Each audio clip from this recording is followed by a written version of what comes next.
continuer avec le dernier élément du débrief. Il s'agit bien de deux marques, Masita et Puma, se partagent le Silly et ses supporters. Je vais justement rester avec vous. Parce que nous, on n'en sait pas trop, on ne connaît pas la profondeur de cette situation, mais j'espère qu'avec CFA, tu pourras nous en dire plus.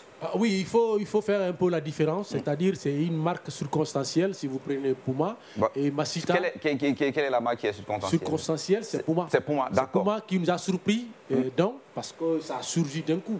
Okay. C'est comme le cas aussi de Guy Copré sur les maillots du Silly national. Aucune explication. Nous avons tenté d'approcher à l'époque ceux qui étaient aux affaires, mais très malheureusement, aucune explication. Je rappelle qu'à travers Puma seulement, le Sénégal a près d'1 milliard de francs CFA quand il y a Cannes.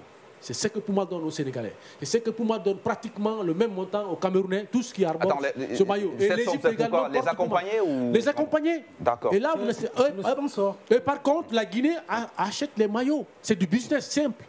Et que la fédération ne gagne pratiquement rien dedans. Mais aujourd'hui, pourquoi diviser les supporters et l'équipe nationale entre ces deux? Attendez, il faut être... Attends, Puma est circonstanciel, c'est-à-dire Puma est circonstanciel parce que ce n'est pas fait sur contrat. Et Masita, c'était sur contrat au temps d'Antonio Soare.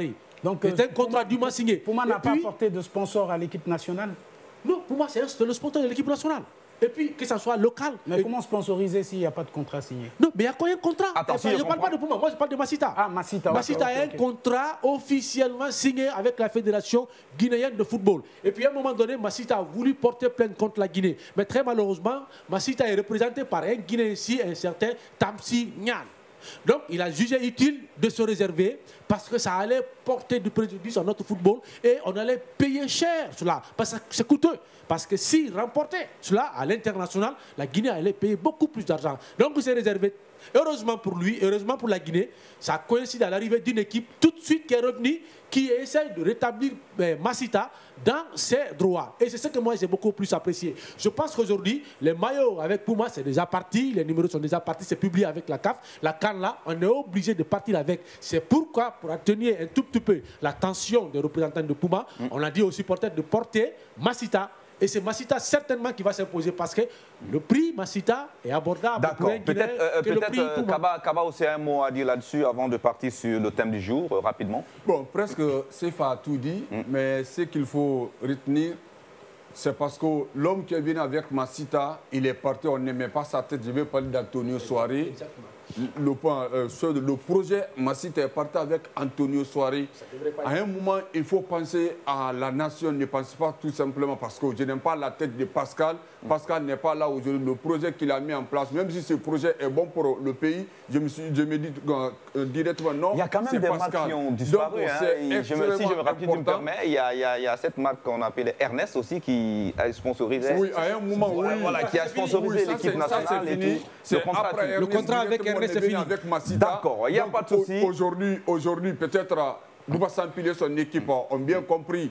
On peut au moins soulager les deux parce que si il faut partir directement avec Masita, pendant qu'il y a un contrat qui est déjà signé avec Puma et les couleurs sont parties au niveau de la CAF, la Guinée va avoir des problèmes. Moi, je pense que la mesure est bien prise, mais parfois, il faut qu'on pense au moins à un intérêt national, pas un intérêt particulier comme le cas de Puma avec le Silly. D'accord, il n'y a pas de souci. Et il faudrait justement qu'on part et qu'on gagne. Moi, c'est ça l'objectif de tout cela. Parce que partie, justement, les supporters sont comme en Puma, les joueurs sont sur le terrain, justement, avec cette marque Masita. C'est même regrettable pour un pays. C'est regrettable, mais les désaccords entre l'équipe nationale et les supporters. C'est pas bien. De toute façon, Sagno, un dernier mot avant. Delphine, par rapport à cette marque, on continue dans le sujet. En fait, moi, je pense que la nouvelle équipe est totalement mature pour pouvoir prendre les bonnes décisions. Oui, d'accord, confiance. C'est cela. Et j'insiste surtout sur la crédibilité, parce que j'imagine que la Guinée sera le seul pays à la CAN qui a deux marques.